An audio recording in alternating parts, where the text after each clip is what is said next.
నమస్తే అండి, welcome to i6 వెలుగు. మనతో పాటు ఉన్నారు ఈరోజు విశ్వజిత్ రెడ్డి గారు. నమస్తే అండి. నమస్తే. వెల్కమ్ అండి. మీరు కొన్ని విషయాల్లో మీ గురించి మేము విన్నామండి.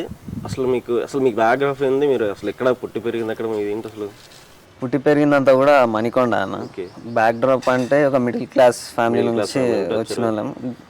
మీరు జైలుకి వెళ్ళారని ఒక మాట విన్నాం మేము, అది నిజమేనండి? అది నిజమే. దీని గురించి వెళ్ళాల్సి వచ్చింది మీకు? అది ఇది 2 years బ్యాక్ రాహుల్ గాంధీ గారు రైతు సంఘర్షణ అని చెప్పి వరంగల్ ఒక సభ పెట్టడానికి వచ్చారు. అంటే అవును, కాంగ్రెస్ గవర్నమెంట్ వస్తే రైతులకు ఏం హామీ ఇస్తున్నాము, అట్లనే రైతులకు ఉన్న బాధలేంది, రైతులకు ఒక భరోసా ఇవ్వడానికి రైతు సంఘర్షణ అనే సభ అనేది తెలంగాణలో పెట్టడం జరిగింది. ఓకే. రైతు సంఘర్షణ సభతో పాటు తెలంగాణలో ఉన్న విద్యార్థులకు కూడా కష్టాలు ఉన్నాయి, విద్యార్థులకు కూడా బాధలు ఉన్నాయి. విద్యార్థులకు కూడా ఒక రాహుల్ గాంధీ గారు వచ్చి ఒక మీటింగ్ విద్యార్థుల కోసం కూడా పెడితే విద్యార్థులకు ఒక హామీ ఇచ్చినట్టు ఉంటుంది, ఒక భరోసా ఇచ్చినట్టు ఉంటుంది అని చెప్పి ఉస్మానియా యూనివర్సిటీలో పర్మిషన్ అడగడం జరిగింది. ఎందుకంటే ఉస్మానియా యూనివర్సిటీ అనేది తెలంగాణకు ఉద్యమ అడ్డ. తెలంగాణ ఉద్యమం స్టార్ట్ అయింది ఉస్మానియా యూనివర్సిటీ పోరాటాల గడ్డ అని చెప్పి ఉస్మానియా యూనివర్సిటీలో రాహుల్ గాంధీ గారు వచ్చి ఒక మీటింగ్ పెడతారని చెప్పి పర్మిషన్ అడిగింది. పర్మిషన్ అడిగితే గవర్నమెంట్ పర్మిషన్ క్యాన్సిల్ చేసింది. దీనివల్ల అంటే ఇదే ఇప్పుడు ప్రశ్నిస్తే మళ్ళా ఉద్యమం అనేది లేదు. అంటే కేసీఆర్కి ముందు నుంచి బాగా తెలుసు, ఎందుకంటే తెలంగాణ వచ్చిందే ఉస్మానియా యూనివర్సిటీ విద్యార్థుల మళ్ళా. ఇప్పుడు మళ్ళా ఉస్మానియా యూనివర్సిటీ విద్యార్థులు ప్రశ్నించడం స్టార్ట్ చేస్తే కేసీఆర్ కుర్చీ ఉండదు, కేసీఆర్ వేసుకునే బట్టలు కూడా ఉండవు అని చెప్పి ఆయనకు తెలుసు. తెలిసి లేదు పర్మిషన్ ఇవ్వమని చెప్పి గవర్నమెంట్ చెప్పింది. తర్వాత వైస్ ఛాన్సలర్ దగ్గరికి పోయి రిప్రజెంటేషన్ ఇచ్చినాం. రిప్రజెంటేషన్ ఇస్తే వైస్ ఛాన్సలర్ వచ్చి ఏమంటాడు, పొలిటికల్ మీటింగ్లకు మేము పర్మిషన్ ఇవ్వము, మొత్తం ఎన్విరాన్మెంట్ని ఖరాబ్ చేస్తారు అది ఇది అని చెప్పి వైస్ ఛాన్సలర్ మాట్లాడి. అయితే మేమేం ప్రశ్నించినామంటే, నువ్వు ఎమ్మెల్సీ కవిత ఎవరైతే జైలుకి పోయిందో ఆమె బర్త్డేలకు పర్మిషన్లు ఇస్తావు, కేటీఆర్ బర్త్డేలకు పర్మిషన్లు ఇస్తావు, బల్కా సుమన్ బర్త్డేలకు బ్యానర్ లేనికి పర్మిషన్ ఇస్తావు, కేక్లు కట్ చేయడానికి పర్మిషన్ ఇస్తావు, మొత్తం హంగామా చేయడానికి పర్మిషన్ ఇస్తావు. రాహుల్ గాంధీ గారు వచ్చి విద్యార్థులను ఉద్దేశించి మాట్లాడి వెళ్ళిపోతారు. ఎందుకంటే రాహుల్ గాంధీ గారు ప్రధాన ప్రతిపక్షంలో ఉన్నారు పార్లమెంట్లో. మాట్లాడితే ఏంటి అంటే విద్యార్థులకు భరోసా వస్తుందని చెప్పి పర్మిషన్ అడిగితే ఇయ్యలేరు. మేమేంది అంటే మా ఉన్నదాన్ని బట్టి ధర్నా చేస్తాం. ఎందుకంటే ప్రభుత్వం మీద వ్యతిరేకత చూపించాలంటే మేము ధర్నా చేయాలి. అట్లనే ధర్నా చేసినప్పుడు పిఎస్కి తీసుకుపోయి ఇంకా పోలీసు వాళ్ళ మీద ఉన్న ప్రెజర్ వల్ల ఆ రోజు అప్పటికప్పుడు మేము చెయ్యని తప్పులకు కూడా మా మీద కేసులు పెట్టి ఉల్టా ఇక ఎన్ని సెక్షన్లు అయితే అన్ని. ఎంతమంది ఉన్నారు? నాతో పాటు 18 మంది ఉన్నారు. 18 మంది అంటే మీది ఇప్పుడు ఈ పార్టీ కాంగ్రెస్ పార్టీ తరఫున కానీ ఆయన వచ్చిన పార్టీకి అందులో మీ స్థాయి ఏంటి? ఎట్లా అసలు లీడర్ పరంగా మీకు ఎట్లాంటి ఎన్ఎస్యూ ఉంటాయి, కొన్ని ఉంటాయి కాంగ్రెస్ సంబంధించి, దాంట్లో మీకు ఏమైనా పాత్ర ఉంది? అట్లా నేను city general secretary, Hyderabad general secretary. So అంటే ఇప్పుడు ఏమంటారు, ఇప్పుడు మామూలుగా ఇప్పుడు ఆ గొడవ వల్లే మేము తీసుకెళ్ళి జైలు తీసుకెళ్ళాను. గొడవ వల్లనే తీసుకెళ్లారు మమ్మల్ని. ఫస్ట్ 14 days రిమాండ్ రాసిరారు, 14 days తర్వాత 10 days కి బెయిల్ మీద బయట. ఎక్కడ ఉంచారు? చెంచల్గూడ జైలు. చెంచల్గూడ. రాహుల్ గాంధీ గారు జైలుకి వచ్చారు అన్నాం, అది ఎంతవరకు నిజం? అది వాస్తవం అన్న. దీని వల్ల అంటే మీ గురించి రావాల్సి వచ్చిందా లేకపోతే? అంటే మా గురించి అంటే రాహుల్ గాంధీ గారు అప్పటికే వరంగల్, అంటే రాహుల్ గాంధీ గారు ఇంకో 4-5 రోజులు అయితే తెలంగాణకు వస్తాడు అనగా మేము జైలుకి పోయినాం. ఓకే.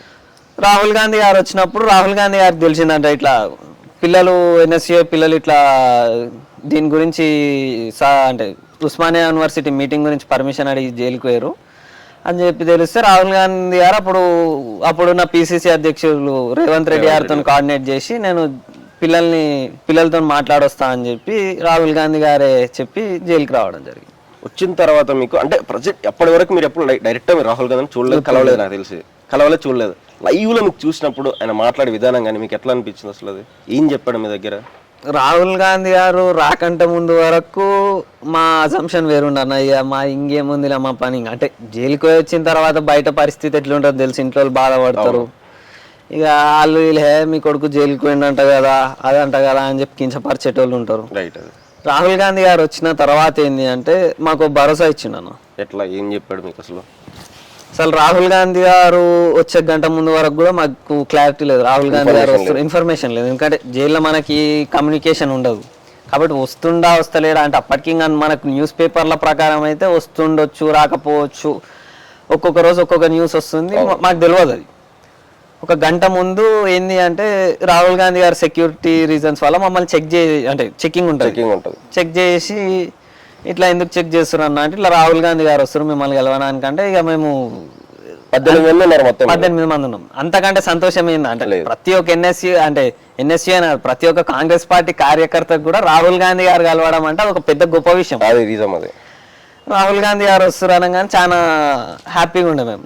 రాహుల్ గాంధీ గారు వచ్చారు, సింపుల్గా వచ్చారు అంటే అందరు ఏమంటారు అంటే రాహుల్ గాంధీ ఇట్లా వారసత్వం కింద వచ్చిండు, అది ఉంటుంది ఇది ఉంటుంది నాకు అజంప్షన్ చేస్తారు పెడతారు.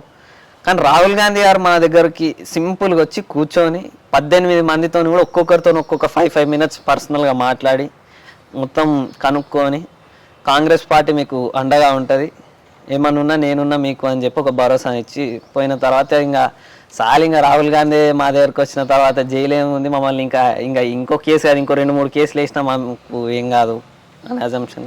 అప్పట్లో ఎన్ఎస్యూ వాళ్ళ మీద కొన్ని అక్రమకి అంటే కొన్ని అన్ఎక్స్పెక్టెడ్ కేసెస్ పెట్టారని అట్లాంటి ఎన్ని కేసులు అయిపోయినా మామూలుగా ఉన్నాయి అన్న బాగానే. ఇప్పుడు అంత ఒక 10 అంటే ఇన్నంత వరకు అయితే కొంతమంది పైన ఎన్ఎస్యూ వాళ్ళ పైన ఒక 5-6-10 వరకు ఉన్నాయి మామూలుగా ఏదో దాని విధంగా పెట్టారని ఎన్ఎస్ఏ కార్యకర్త మీద కూడా ఇప్పటికి ఒక 5-6 కేసులు ఉంటాయి. అంటే ఏంది అంటే కేసులు అంటే ఒకటే అన్న, ఏంది అంటే అప్పుడున్న టీఆర్ఎస్ ప్రభుత్వానికి ఒకటే, ఎవడైనా ప్రశ్నించిందా ఫస్ట్ వాడిని భయపెట్టడానికి చూస్తారు, వాడు భయపడలేడా కేసులు పెట్టి వాడిని నోరు మూపిద్దామని చూస్తారు, వాడు అప్పటికీ భయపడలేడా ఫ్యామిలీ పరంగా అన్నీ ఏమన్నా చేద్దామని చూస్తారు, అప్పటికి భయపడకపోతే ఇంకా పోలీసు ఇప్పుడు ధర్నాలకు పోయినప్పుడు పోలీసు వాళ్ళతో కొట్టియడము లేకపోతే ఇంకా మమ్మల్ని చంపడం ఒకటే తక్కువ. అప్పుడున్న టీఆర్ఎస్ మీరు మామూలుగా ధర్నాలు చేస్తారు కదా, ఏదో దాని తరపున ధర్నాలు చేస్తుంటారు, గవర్నమెంట్ ప్రాపర్టీస్ కానీ మిగతాయి కానీ ధర్నాలు చేసేటప్పుడు కొన్ని డ్యామేజ్ అవుతాయి, దానివల్ల మీరు ఏమైనా గిల్టీగా ఎప్పుడైనా ఫీల్ అయ్యారా? ధర్నాలు చేయడం చాలా మంది ఇబ్బంది పడుతుంటారు పబ్లిక్, దానివల్ల మీరు ఎప్పుడైనా ఆలోచించారా దాని గురించి ఏమన్నా? ఆలోచన అంటే ధర్నాలల్లో కూడా మేము ఎప్పుడు మాకు వీలైనంత వరకు శాంతియుతంగానే ధర్నా చేయాలనుకుంటాం. అది ఎప్పుడు శాంతియుతం నుంచి మేము ఏంది అంటే ఇక ప్రాపర్టీ డ్యామేజ్ మాక్సిమం మేము చేయమన్నా. అది ఏ టైంలో చేస్తాము అంటే ఇక ప్రాపర్టీ డ్యామేజ్ అంటే ఒకటి మా కష్టం, అక్కడ కడుపు కాలినప్పుడు 4 రోజులు కూర్చొని మేము ఫస్ట్ రిప్రజెంటేషన్ ఇస్తాం, తర్వాత 2-3 రోజులు కూర్చున్నాక కూడా సొల్యూషన్ రాకపోతే కనీసం ప్రభుత్వానికి అని ఆడ సరే కాలేజ్ మేనేజ్మెంట్ కానీ చీమ కుట్టినట్టు లేకపోతే ఇక మా పని మేము చేయాల్సి వస్తుంది. ఎందుకంటే ఇప్పుడు అవతలోడు కట్టెతో కొడితే నేనైతే పూతోనైతే కొట్ట కదా, అవతలోడు ఎట్లుంటాడో అట్లనే వినిపించుకోవాలి. సో ప్రాపర్టీ డ్యామేజ్ అంటే సరే అవుతుండొచ్చు, అంటే గవర్నమెంట్ ప్రాపర్టీ డ్యామేజ్ అంటే మేము ఏడా కూడా గవర్నమెంట్ అనే కాదు సంథింగ్ ప్రజలకు ఇబ్బంది అవుతుంటది కదా, ప్రజలకు ఇబ్బంది. మీరు మీ దాంట్లో మీ స్టూడెంట్ యూనియన్ కానీ మీరు కానీ ఎన్నిస్తారు మీరు మాట్లాడుకున్నారు ఎందుకు డ్యామేజ్ చేస్తుంది మాక్సిమం వరకు అయితే ప్రజలకు ఇబ్బంది లేకుండానే ఉంటాయి. అంటే ఎప్పుడైనా పని అయితే ఇబ్బంది అట్లాంటి పనులే ఉండవు, ఎప్పుడైనా రాస్తారు కోలు అట్లాంటివి చేసినప్పుడు అయితే అంటే మా బాధ కూడా తెలవాలి నలుగురికి.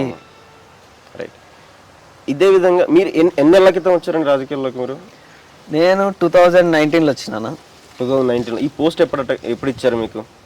నేను ఇంతకుముందు పోస్ట్ అంటే నాకు ఇంతకుముందు రంగారెడ్డిలో జనరల్ సెక్రటరీ చేసిన, తర్వాత మణికొండ మున్సిపల్ ప్రెసిడెంట్, తర్వాత మళ్ళీ హైదరాబాద్ అంటే అబ్జిత్ అన్న అని మా సిటీ ప్రెసిడెంట్ ఉంటాడు, హైదరాబాద్ రారా నీతో పని ఉంది అంటే అప్పుడు అబ్జిత్ అన్న నన్ను మళ్ళీ హైదరాబాద్ సిటీ కమిటీలకు తీసుకోవడం, జనరల్ సెక్రటరీ పోస్ట్ చేయడం. Okay right.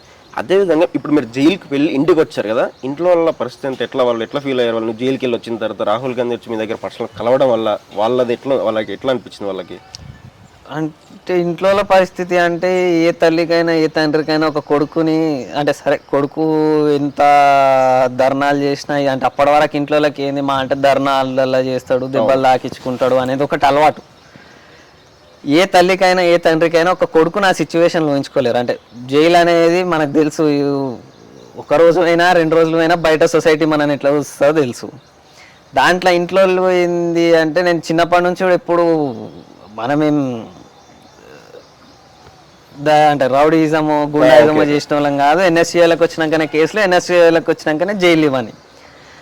ఆ టైంలో ఇంట్లో ఏంటంటే ఇక బాధ అయితే బాధపడ్డారు.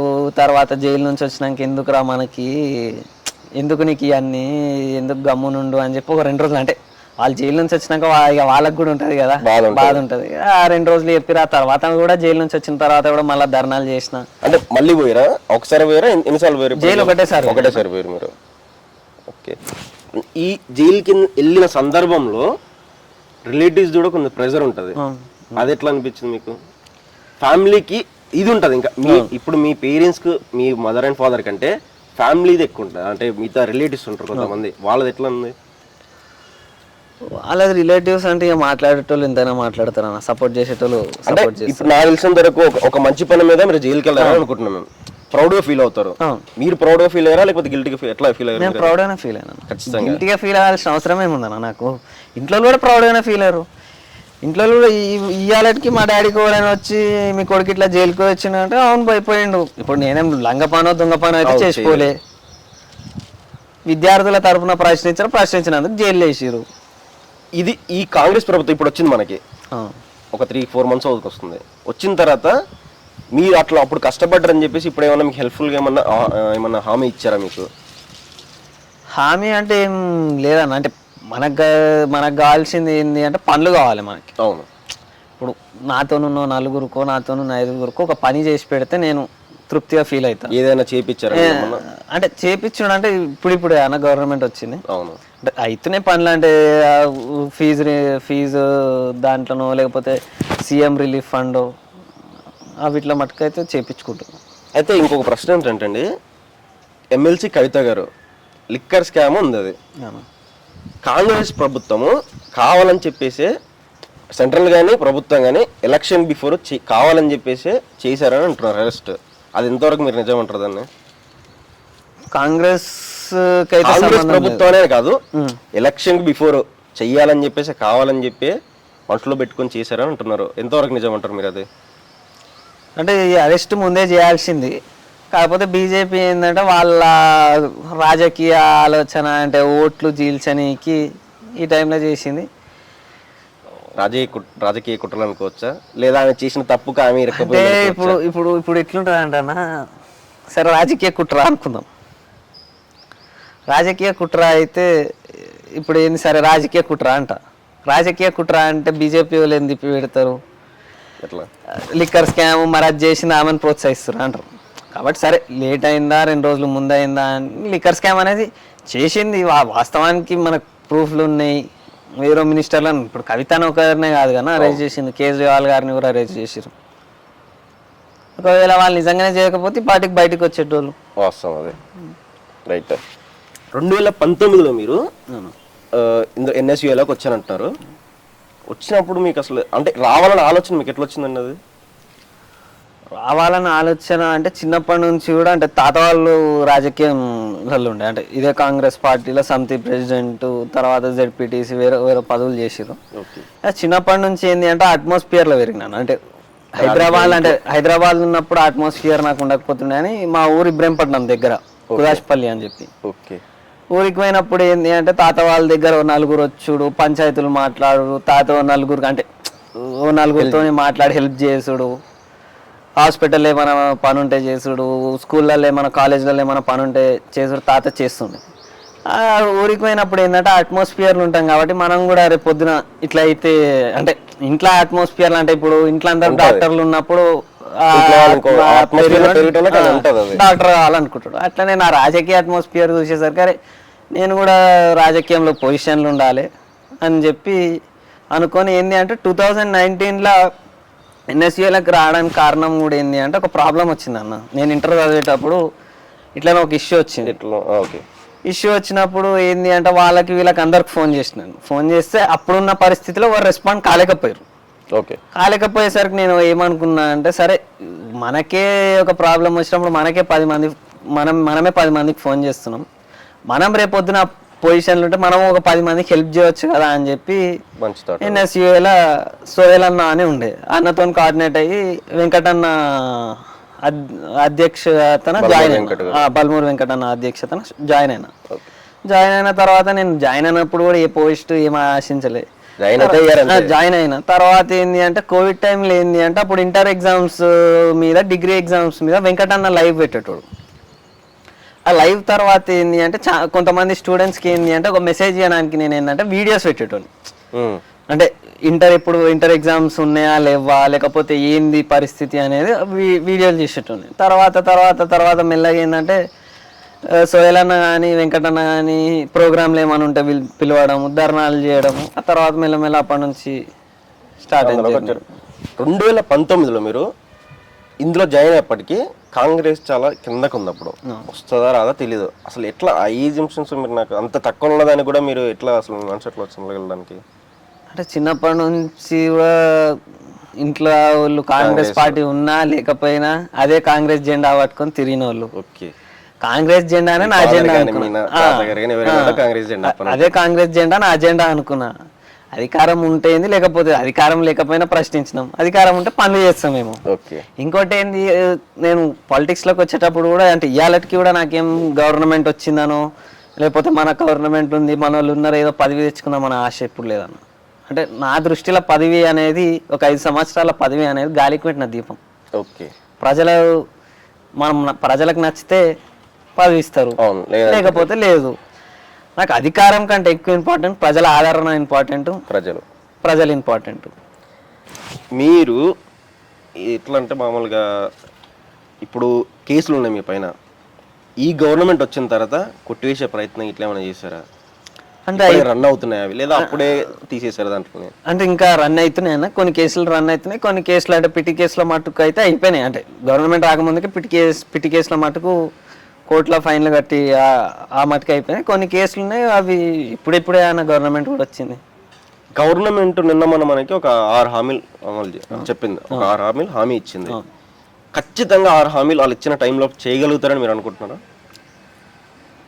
చేయగలుగుతాం అన్న. ఎందుకంటే 6 హామీలు కూడా అంటే ఇప్పుడు మన గవర్నమెంట్ వచ్చినాకనే గవర్నమెంట్ అంటే మంత్రులు కానీ లేకపోతే సీఎం కానీ కూర్చొని అంటే మొత్తం ఏముంది ఇక్కడెక్కడ ఏంది అనేది కూర్చోడానికి టైం పడుతుంది. దాంట్లో మనకి ఏంది అంటే ఈ టైంలో ఇప్పుడు మొన్ననే ఎమ్మెల్యే ఎలక్షన్స్ అయిపోయినాయి డిసెంబర్ వరకు. డిసెంబర్లో గవర్నమెంట్ వచ్చింది, తర్వాత ఇప్పుడు ఎంపీ ఎలక్షన్స్, తర్వాత ఇప్పుడు లోకల్ బాడీ ఎలక్షన్. అట్లా కొంత ఇబ్బంది అంటే ఎలక్షన్ వల్ల ఎలక్షన్ కోడ్ వల్ల కొంత ఇబ్బంది అనేది జరుగుతుంది. కానీ 6 హామీలు 100% ఇచ్చినట్టు నెరవేరుస్తాం. ఆల్రెడీ పార్టీ వాళ్ళు లేదు ఇచ్చిన టైం ప్రకారం చేస్తా అని చెప్పారు, చేయలేని చెప్పేసి వాళ్ళు ఆరోపిస్తున్నారు. వాళ్ళు అన్న ఫ్రీ బస్ ఇస్తామన్నాం, గవర్నమెంట్ వచ్చిన నెక్స్ట్ డే నుంచే ఫ్రీ బస్ ఇస్తామన్నాం. రైట్, ఇచ్చినాం. రైతు బంధు విషయంలో డిసెంబర్ 9వ తారీఖు రోజే అందరికి అకౌంట్లోకి సెటిల్ అయిపోతుందని చెప్పాడు, కానీ ఇప్పటి వరకు అవ్వలేదు. దానివల్ల ప్రజలు చాలా అంటే ఇది చెప్పాడు కదా చేస్తున్నారు, గెలిచిన తర్వాత ఎవరు చేయరు అనే దాంట్లోకి వెళ్ళిపోతున్నారు. ఎట్లా మీరు దానికి? ఏం లేదు, రైతు బంధు అనేది ఏంది అంటే దీనికి ఒక సిస్టమ్ ఉంటుంది అన్న. ఇంతకుముందు టీఆర్ఎస్ ప్రభుత్వంలో ధరణి అనే సిస్టంతోనూ ఇంకో సిస్టంతోనూ ఇచ్చారు. ఇప్పుడు కాంగ్రెస్ గవర్నమెంట్ వచ్చినాక కూడా మాది ఏంది అంటే 10 ఎకరాలు 20 ఎకరాలు ఉన్న వాళ్ళకి ఇచ్చేట కంటే ఒక 5 ఎకరాలు 2 ఎకరాలు అంటే ఇప్పుడు 10 ఎకరాలు 20 ఎకరాలు నీకు ఉందన్న భూమి, నీకు రైతు బంధు ఏమవసరం? అవసరం లేదు. సో కాబట్టి ఏంది అంటే 1 ఎకరమో 2 ఎకరాలు ఉన్న వాళ్ళకి చాలా అవసరం ఉంటుంది. అదొక సిస్టమ్ చేయాలని చెప్పి గవర్నమెంట్ ఒకటి ఆలోచనలు ఉంది కొత్తగా ఫామ్ చేయడం. సో కాబట్టి టైం పడుతుంది, ఎందుకంటే వచ్చిందే ఇప్పుడు.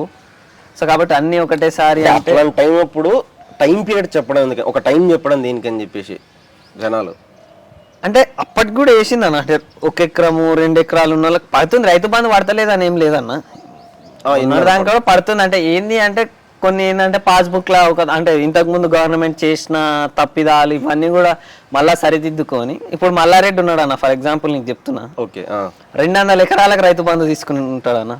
కిందటి ప్రభుత్వం ఉన్నప్పుడు మేము విన్నాం అది 10 ఎకరాలు కానీ 20 ఎకరాలు కానీ 100 ఎకరాల వల్ల కూడా రైతు బంధు పడేది అని చెప్పి.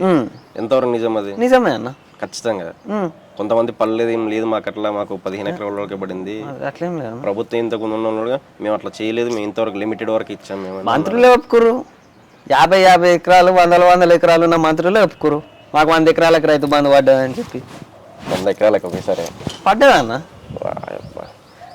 అందుకనే ఆ సిస్టమ్ ఇప్పుడు గవర్నమెంట్ వచ్చినాక కూడా రేవంత్ రెడ్డి గారు సీఎం అయినాక కూడా ఏ సిస్టమ్ పెడదాం అనుకుంటున్నా అంటే ఇప్పుడు 100 ఎకరాలు ఉన్నోనికి అవసరం లేదు అంటే సరే ఒక 10 ఎకరాల వరకు 15 ఎకరాల వరకు కట్ ఆఫ్ చేసి ఎవరైతే నిజమైన రైతు ఇబ్బంది పడుతుండో ఆ రైతుకి ఇద్దామనేదే రేవంత్ రెడ్డి గారి కాన్సెప్ట్. సరే టైం పడుతుండొచ్చు అని అంతే. ఇప్పుడు ఒక మంచి పని చేయడానికి 4 రోజులు ముందైనా 4 రోజులు వెనకాలైనా పని అనేది అవుతుంది. కిందటి బీఆర్ఎస్ ప్రభుత్వము భూ కబ్జాలు ఎక్కువ చేసేదని అన్నాం. అది ఎంతవరకు నిజమంటారు? వాస్తవం అన్న. ఎట్లా మీకు అంటే మీ దాంట్లో ఎవరికైనా జరిగింది అట్లా? ధరణి అనే పేరుతోన ఎన్నో కొన్ని 100 ఎకరాలు కానీ 1000 ఎకరాలు కానీ కబ్జాలు చేశారని చెప్పి విన్నాం. అంటే అధికారంలో ఉన్న వాళ్ళు ఏదో లీడర్ ఉన్న వాళ్ళు కానీ సమ్ పర్సన్స్ వాళ్ళు చేసేసి ధరణి అనే పేరు వినా, ధరణి అనేది ఒక పేరు మీద కబ్జా చేశారని విన్నాము. ఎంతవరకు అది? ధరణి దాకెందుకన్నా? ధరణి దాకెందుకు? చెరువులను ఆక్రమించి కూడా కాలేజీలు కట్టిన చరిత్ర టిఆర్ఎస్ మంత్రులు ఉంది. మల్లారెడ్డి కాలేజీలన్నీ ఏడున్నాయి ఇప్పుడు? చెరువులలో కట్టారని ఉన్నాం. శిఖం భూములల్లా చెరువులల్లా ఎంఎల్ఆర్ఐటి కాలేజీలు ఏడున్నాయి? ఇప్పుడు మల్కాజ్గిరి ఎమ్మెల్యేకి సంబంధించిన రాజశేఖర్ రెడ్డికి సంబంధించిన ఎంఎల్ఆర్ఐటి కాలేజీలన్నీ ఏడున్నాయి? ఎట్లా? చెరువుల మీద ఉన్నాయి. చెరువులే మొత్తం. ఇప్పుడు దాని మీద మేము ఏమైనా యాక్షన్ తీసుకుందామంటే ఇవాళ రేపు నేను మొన్న కూడా ఇచ్చిన ఒక వీడియో బయట రిలీజ్ చేసిన ఇన్స్టా హ్యాండిల్లో. ఓకే అంటే మల్లారెడ్డి గారు రాజశేఖర్ రెడ్డి గారు ఏమంటారు, మా మీద ఒక రాజకీయ కక్ష, మా మీద ఒక రాజకీయ కక్షపూరితంగా చేస్తుర్రు అంటారు. రాజకీయ కక్షపూరితం ఏముంది? ఆ రోజే రేవంత్ రెడ్డి గారు ప్రశ్నించిండు, శిఖం భూముల పైన మీ కాలేజీలు ఉన్నాయి, ప్రభుత్వ భూములను ఆక్రమించి కట్టుకుర్రు, చెరువులను ఆక్రమించి కాలేజీలు కట్టిర్రు, యాక్షన్ తీసుకోవాలి అని చెప్పి ఆ రోజు రేవంత్ రెడ్డి గారు మా ఎన్ఎస్సీ రాష్ట్ర అధ్యక్షుడు ప్రశ్నించిర్రు అని చెప్పి మా రాష్ట్ర అధ్యక్షుడు ప్రశ్నించిన పాపానికి కేసులు పెట్టి జైళ్ళకు పంపించి అని చేసిరు. ఈరోజు మేము గవర్నమెంట్ వచ్చింది, మేము లీగల్ యాక్షన్ తీసుకుంటున్నాం.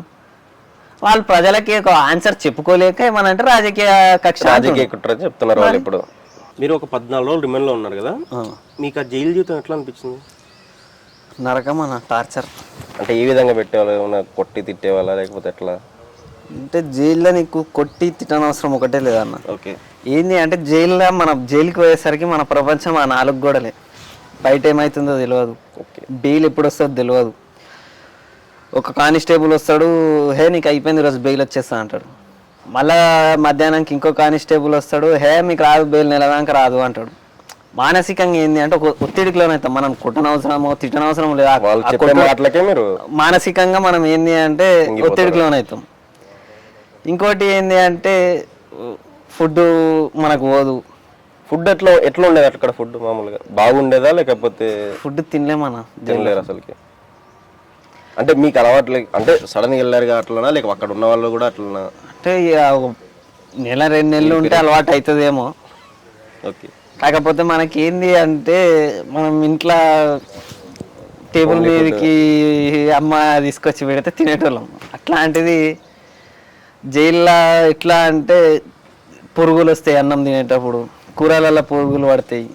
అవన్నీ చూసి మనం ఇక పోదన్న ఫుడ్ లోపలికి. ఫుడ్ తింటామా తినమా అనేది పక్కన పెడితే, తినేటట్టు ఉంటుందా లేదా అనేది పక్కన పెడితే ఆ ఉన్న టెన్షన్లకి పోదు. అంటే ఎట్లా చెప్పాలంటే బైరెడ్డి సిద్ధార్థ అన్న ఒక డైలాగ్ చెప్తాడు ఒక ఇంటర్వ్యూలో, మనిషి 2 జాగాలకు పోవద్దు, ఒకటి హాస్పిటల్కి పోవద్దు, ఒకటి జైలుకి పోవద్దు.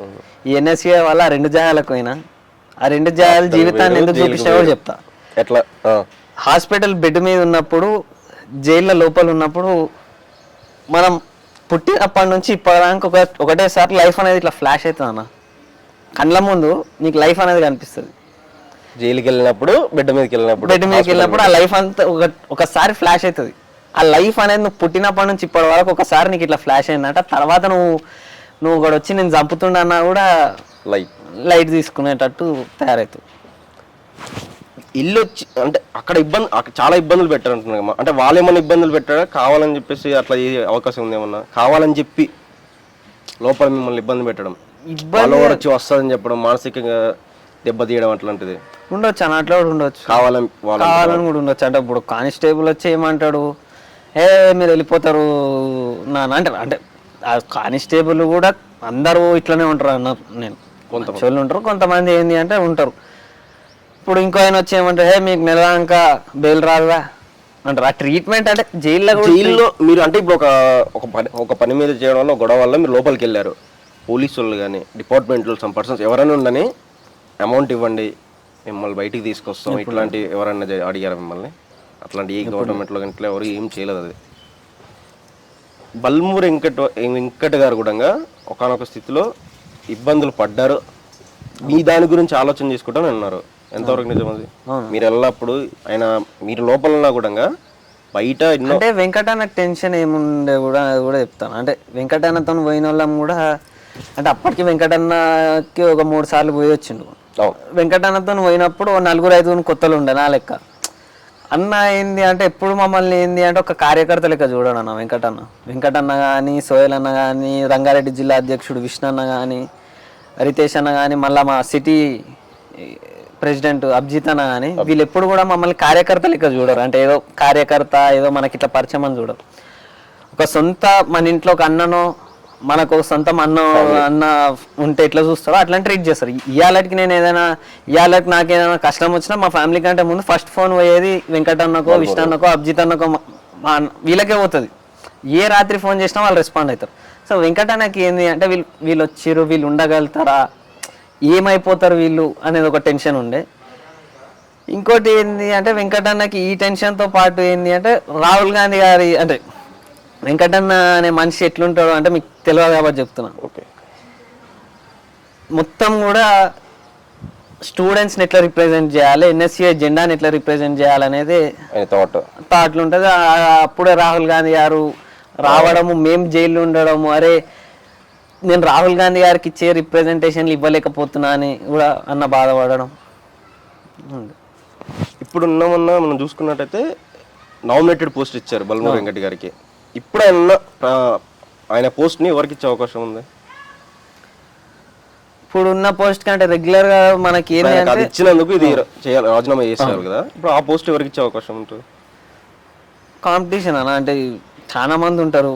ఎన్ఎస్యుఐ స్టేట్ ప్రెసిడెంట్ అంటే ఎన్ఎస్యుఐ ప్రతి ఒక్క కార్యకర్త కూడా ఒక ఆశ ఉంటుంది. చాలా మంది ఉంటారు. కాకపోతే అధిష్టానం చూస్తుంది ఎవరి క్యాలిబర్ ఎంత ఉంది, ఎవరిది ఎంత ఉంది అనేది చూస్తే. అంటే రెగ్యులర్ గా మొన్నటి వరకు కూడా మాకు ఎలక్షన్ సిస్టమ్ ద్వారానే ఇది ఉండే. కాకపోతే ఇప్పుడు ఏంది అంటే ఈ ఎన్ఎస్యుఐ ఇంటర్నల్ పార్టీ ఎలక్షన్స్ వల్ల పార్టీలనే ఇంటర్నల్ కొట్లాటలు అవుతున్నాయి అని చెప్పి నామినేటెడ్ అని అంటారు. అది ఎప్పుడైతే చూద్దామన్న. అయితే ఈ ఎన్ఎస్యుఐ తరపున ఇప్పుడు మీరు ఒక పొజిషన్లో ఉన్నారు. మీరు బయటికి పేరు తెలిసేలా మీరు ఏమైనా పని చేయగలుగుతారా, లేదా లోపల తెలియకుండా మీరు చేసిన పనులు ఎవరు తెలియకుండా లోపలే ఉంటారు మీరు? అంటే మంచి పనులు చేశారు బయట మీరు, బట్ మీ పేరు ప్రజెంట్ అవ్వదు ఎవరికి. పనులు చేశారు అంతవరకే, అది ఎంతవరకు నిజం అంటారు? ప్రజలకు పని చేశారు మీరు ఎవరైనా కూడా తెలియదు, తెలుస్తుందా తెలియదు అట్లా ప్రజలకు? 100%. మీరు ఇప్పుడు ఈ పార్టీలో పొజిషన్ ఎంచుకున్నారు కదా ఎన్ఎస్యుఐ, అందులో ఒకటి ఏమన్నా సాలరీ బేస్డ్ అట్లాంటి జరుగుతుంటుందా, లేకపోతే అసలు జీవనం మనం గడవడానికి ఎట్లా? సాలరీ బేస్ ఏముండదు మరి ఎట్లా మీకు సొంతంగా ఇంకా మా పైసలు కరగా తీసుకోకపోతే చాలు. అంటే ఇప్పుడు ఇంత తిరుగుకుంటా మళ్ళీ మీరు వేరే జాబ్స్ అట్లా అంటే ఏమన్నా రిఫర్ చేస్తారా? ఎట్లా ఇంత అసలు జాబ్ అయితే ఏం చేయమన్నా, ఓన్ బిజినెస్ సంథింగ్ ఏమైనా ఉన్నాయి అట్లా? అంటే మా డాడీని కాల కన్స్ట్రక్షన్ చూసుకుంటా కొంత అమౌంట్ అనేది డాడీ నాకు మంత్లీ ఇస్తాడు. ఏంది అంటే దీంట్లో శాలరీకి ఆశించో, పైసలు ఆశించో, పదులు ఆశించో నేను చేసేటోని కాదు. ఓకే, ఏంది అంటే ఇక ఇప్పుడు నా ఏజ్ గ్రూప్లో ఉన్న వాళ్ళు మీకు తెలిసి ఎంజాయ్మెంట్కి సినిమాలనో లేకపోతే ఇంకో రెస్టారెంట్ అనో ఇంకోటనో పోతుంటారు. మేమేంది అంటే నేనేంది అంటే అవిట్లకు పెట్టేమని తీసుకొచ్చి ఇలా పెట్టుకొని చేసుకోవడం తప్ప నాకేదో పైసలు వస్తాయనో ఉంది. చాలా మందికి ఈ డౌట్ ఉంది, వీడేంద్రా ఆయన రాజకీయం చేస్తుండు, పైసలు పార్టీ పరంగా ఇట్లా కొంత అమౌంట్ వస్తుంది వీళ్ళకి, అందుకని చెప్పేసి వీళ్ళు ఇట్లా చేస్తుంటారు అని చెప్పేసి అనుకుంటారు. పార్టీ ఇప్పుడు ఇంకా రూలింగ్ లో ఉంది కాబట్టి వీళ్ళకి అన్ని ఫండ్స్ వస్తుంటాయి. ఇంకా మేమే 4 రూపాయలు ఖర్చు పెట్టుకొని తిరుగుతాం. అంటే జనాలకు తెలియదు కదా విషయం అది. చాలా మంది మీకు అజంప్షన్ అనేది ఉంటుంది చాలా మందికి. అంతేందుకు మా పొద్దున్న లేస్తే నాతో ఉండేటోళ్ళు కూడా ఒక్కొక్కసారి అడుగుతారు ఏమైనా వస్తాయారా నీకు ఇంత తిరుగుతున్నావు అని. ఖచ్చితంగా అంటారు అదే. కాకపోతే ఏంటంటే మేమే 4 రూపాయలు పెట్టుకొని తిరుగుతాం. ఎందుకంటే ఇప్పుడు అంటే అందరూ ఎట్లా చూస్తారంట అన్న, ఇవాళ మన ఈ చుట్టుపక్కల ఉన్న వాళ్ళు కూడా, నా చుట్టుపక్కల ఉన్న వాళ్ళు నాకు వచ్చిన నేమ్ చూస్తారు, నాకు వచ్చిన ఫేమ్ చూస్తారు, కానీ నాలో ఉన్న పెయిన్ ఒకటి చూడడన్న. అదే తెలియదు ఎవరికి అది. ఆ పెయిన్ చూసినోనికి అంటే నాతో ఇక రోజు ట్రావెల్ అయినోనికి మా ఇంట్లో తప్ప పెయిన్ ఎవరికి తెలియదు. ఆ పెయిన్ చూసినోడు ఈ క్వశ్చన్ అడిగాడు. ఇప్పుడున్న సిచ్యువేషన్ ప్రకారము ఈ కాంగ్రెస్ ప్రభుత్వం వచ్చిన తర్వాత మీరు ఏమైనా ఆశిస్తున్నారా ప్రభుత్వం నుంచి? అంటే ఇంతవరకు మీరు చేసిన పనుల మీద కాబట్టి దీని గురించైనా ఏమైనా ఆశ పెట్టుకున్నారా? ఏదైనా ఈ వర్క్ సంథింగ్ చేసుకోవాలి, నేను సెటిల్ అవ్వాలి అట్లా అని చెప్పేసి ఏం అసలు? ఒకవేళ పార్టీ ఆదేశించి నువ్వు ఇక్కడ పోటీ చేయాలంటే పోటీ చేస్తాం, ఓకే. లేదు పార్టీ నువ్వు ఆ పని చేయాలంటే పని చేస్తాం, పార్టీ తరఫున పని చేస్తారు, పని అంతే. చేస్తాం. పార్టీ కోసం ఏదైనా చేస్తారు. పార్టీకి ఒక కరుడు కట్టిన కార్యకర్త లెక్క పని చేస్తారు, అంతే. పని ఉన్నా లేకపోయినా, ప్రభుత్వం ఉన్నా లేకపోయినా, అధికారం ఉన్నా లేకపోయినా, విశ్వారెడ్డి అనేటోడు రేపు పొద్దున చచ్చిపోయేదాకా కూడా ఇదే కాంగ్రెస్ పార్టీలో కార్యకర్త లెక్క పనిచేస్తారు. కార్యకర్త లెక్క పనిచేస్తారు. మీరు జైల్లో ఉన్నప్పుడు ఏమైనా వాళ్ళు ఆఫర్ చేయడం కానీ, థ్రెటింగ్ కాల్స్ రావడం కానీ అట్లా ఏమైనా జరిగిందా? ఆఫర్లు అంటే జైల్లో ఉన్నప్పుడైతే అంటే మీరు ఎన్ఎస్యూ అంటూ ఉన్నారు అప్పుడు, రూలింగ్లో ఉన్న వాళ్ళు కానీ, సమ్ పర్సన్స్ ఎవరన్నా కానీ మా సైడ్ మారండి మీరు. ఆఫర్లు వచ్చినాయి జైలు కంటే ముందు ఆఫర్లు వచ్చినాయి. మొన్న ఎలక్షన్ టైంలో కూడా అంటే ఆఫర్ అంటే నీకు ఏదో ఇస్తాము అనేది కాదు, అంటే మాతో పని ఫోన్లు వచ్చినాయి. థ్రెటనింగ్ కాల్స్ అంటే వచ్చినాయి ధర్నాలు చేసేటప్పుడు. అంటే అంటే థ్రెటనింగ్ కాల్స్ అంటే ఉంటారా నా లోకల్ లీడర్లు కొంతమంది ఉంటారు. ఇప్పుడు మనం ఏదైనా అంటే విద్యార్థులకి సమస్య వచ్చినప్పుడు జర హార్ష్గా మాట్లాడినప్పుడు మనం వాళ్ళు ఆ మాటలు తీసుకోలేక ఫోన్ చేసి నాటకాల ఫోన్ చేసిన వాళ్ళు ఉన్నారు, ఫోన్ చేసిన వాళ్ళు కూడా ఉన్నారు. చంపేస్తాం అట్లానే బెదిరించారా? చంపేస్తామంత సీన్ లేదన్నా, కాకపోతే ఏం నాటకాలు చేస్తున్నాం అంటోళ్ళు ఉన్నారు, కమెంట్లలో పెట్టిన వాళ్ళు ఉన్నారు, డైరెక్ట్ మెసేజ్ చేసిన వాళ్ళు ఉన్నారు. అంతెందుకు ఒకసారి ఇట్లనే కేసీఆర్ మీద వీడియో రిలీజ్ చేసిన తర్వాత దగ్గర మళ్ళీ అవి అంటే వీళ్ళు ఎట్లుంటుంది అంటానా, టీఆర్ఎస్ పార్టీది మొత్తం కూడా, టీఆర్ఎస్ కానీ బీజేపీ కానీ ఒక వీడియో పెట్టినామంటే ఆ వీడియో మన వీడియో తీసుకొని గ్రూప్లో వేస్తారు. మీ నేర్చుకోర్రా అని చెప్పి మన నంబరు మన అడ్రస్ అన్నీ పెడతారు. ఇక అట్లా అయింది. మనం ఇప్పుడు భయపడలేనా, పోలీస్ స్టేషన్లో కేసులకు భయపడలే, జైలుకి భయపడలే, హాస్పిటల్ బెడ్ మీద వండబెట్టినా భయపడలే. వాడవాడు ఫోన్ చేసి థ్రెటనింగ్ కాల్ చేస్తే ఎందుకు భయపడతాం? ఇప్పుడు ఈ ప్రభుత్వం వచ్చిన తర్వాత మీకు ఎట్లా అనిపించింది? మీ ఫీలింగ్ అసలు ఏంటి? గవర్నమెంట్ వచ్చిన తర్వాత అంటే నేను గవర్నమెంట్ వస్తే నాకేదో వస్తుందని ఆశ పక్కన పెడితే, పనులు అయితే అనేది కూడా పక్కన పెడితే, కాంగ్రెస్ పార్టీ గెలవాలని కోరుకున్నాను గట్టిగా.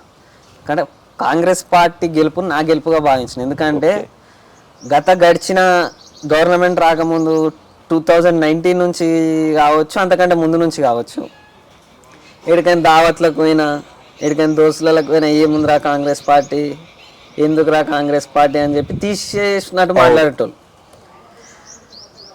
ఒకటే అనుకున్న వాళ్ళకి ఇప్పుడు సమాధానం ఇస్తే కొట్లాట అవుతుంది. ఇప్పుడు మనం ఇంకేదైనా మాట్లాడకపోతే దాన్ని ఏదో వీనికి ఏం తెలియదు అన్నట్టు చిన్న చూపు చూస్తారు. కాబట్టి ఒకటే అనుకున్నా ఎలక్షన్లు అప్పుడు,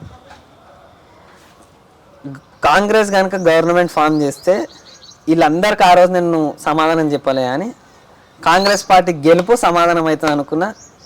అదేవిధంగా కాంగ్రెస్ పార్టీ గెలిచింది. ఆ రోజు ఎవడెవడైతే నన్ను కించవరిచిండో అదే మనుషులు ఫోన్ చేసి గవర్నమెంట్ వచ్చిన నెక్స్ట్ డేనే కాంగ్రెస్ చెప్పారు. అంతకంటే ఇంకేం కావాలి? అసలుకి గవర్నమెంట్ ఫామ్ అయిన తర్వాత ఫామ్ అయిపోయిన తర్వాత మీ అసలు ఏం ఆశించలే అని మీరు అంటున్నారు, కానీ ఖచ్చితంగా ఏదో ఒక ఆశ అయితే మీకు ఉంటుంది. ఏం లేదు అట్లా ఉండదు. 100% ఏదో ఒకటి కేసులు కొట్టేయమని చెప్పేసా, లేకపోతే మీ మీద జరిగిన దాని గురించి అట్లా ఉండడం 100% అయితే ఉంటుంది. ఒక మనిషి ఒక ఏం లేకుండా అయితే అడుగు పెట్టలేడు. అంటే అది ఒకటే అన్న,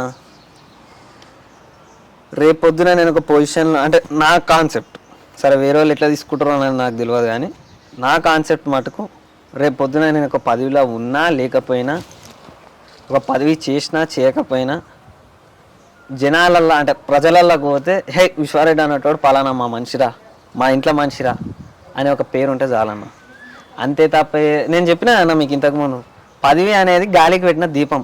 5 సంవత్సరాలు గాలికి పెట్టిన దీపం, అది ఎప్పుడు ఉంటుందో తెలియదు, ఎప్పుడు పోతుందో తెలియదు. అదే మనము ప్రజలల్లో తిరిగి ప్రజలల్లో ఏమైనా మంచి పనులు చేసుకుంటూ పోతే ప్రజలు గుర్తిస్తారు, గుర్తు పెట్టుకుంటారు. ప్రజలు ఇవ్వాల్సిన బాధ్యత ప్రజలే ఇస్తారు. అవును. ఒకనొకప్పుడు మీరు ఎన్ఎస్యుఐ దానికి రాజీనామా చేస్తున్నానని చెప్పి ఒక స్టేటస్ పెట్టారు. దీనివల్ల పెట్టాల్సి వచ్చింది? రాజీనామా కాదన్న, అంటే అప్పుడు కొన్ని ఇంటర్నల్ మాకు ఎన్ఎస్యూలో ఉన్న ఇంటర్నల్ ఇష్యూస్ వల్ల పెట్టాల్సి వచ్చింది. బల్మూరు వెంకట్ గారు కూడా మీతో మాట్లాడే దాని గురించి నన్ను చెప్పారు. ఆయన చెప్పడం వల్ల డ్రాప్ అయ్యారు అంటే 100%. అంటే అన్నకు అంతకు ముందు వరకు తెలియదు ఇష్యూ ఏంది అనేది వాస్తవానికి తెలియదు. తర్వాత అన్నకి ఇష్యూ తెలిసిన తర్వాత అన్న పిలిపించుకొని మాట్లాడి ఆ రోజటి నుంచి కూడా ఈ రోజటి వరకు ఏ ఇష్యూని అన్ననే చూసుకుంటున్నాను. ఇంటర్నల్ ఇష్యూస్ అంటే అంటే మీలో మీకేమైనా జరిగిందా లేకపోతే ఇంట్లో వాళ్ళ ప్రెజర్ వల్ల? ఇంట్లో ప్రెజర్ ఇప్పుడు లేదన్న. అంటే మీరు అప్పుడు మీకు ఆ థాట్ వచ్చినప్పుడు రాజీనామా చేద్దాం అని చెప్పేసి మీకు థాట్ వచ్చినప్పుడు మీ అంటే మీ ఫ్యామిలీ పరంగా లేకపోతే బయట మీ ఇప్పుడు ఉంటారు నీతో పాటు ప్రెజెన్స్ కొంతమంది ఉంటారు, వాళ్ళ వల్ల జరిగిన వలన పార్టీ తరపున అసలు ఎట్లా? అంటే ఇదే అంటే ఇప్పుడు రాజకీయం అనేది తెలుసు మీకు, ఒకటే పార్టీలో నలుగురు అంటే ఒకటే పొజిషన్ నలుగురు ఆశించేటోళ్ళు ఉంటారు. అట్లా ఇంటర్నల్ ఇష్యూస్ వల్ల కొంతమంది అంటే వాళ్ళది కూడా తప్పు అని నేను అన్నాను, కానీ అట్లా మాకు కొన్ని డిస్టర్బెన్స్ వచ్చి ఒక విశ్వారెడ్డి అనేటోడిని ఒక తొక్కే ప్రయత్నం అనేది ఆ టైంలో చేసినప్పుడు వెంకటన్న రెస్పాండ్ అయ్యిండు, మా తమ్ముడు అని చెప్పి దగ్గర తీసుకొని ఎవరెవరైతే నన్ను తొక్కే ప్రయత్నం చేసారో వాళ్ళతో కూడా మాట్లాడి ఆ ప్రాబ్లం సాల్వ్ చేసినాను. ఫైనల్గా మీరు ఇప్పుడు మీరు అనుకున్న దాంట్లో మీరు అనుకున్న దాని ప్రకారం కాంగ్రెస్ గవర్నమెంట్ గెలుపు మీ గెలుపు అనుకున్నారు కదా, మీరు ప్రజలకు ఏం చెప్పదలుచుకున్నారు?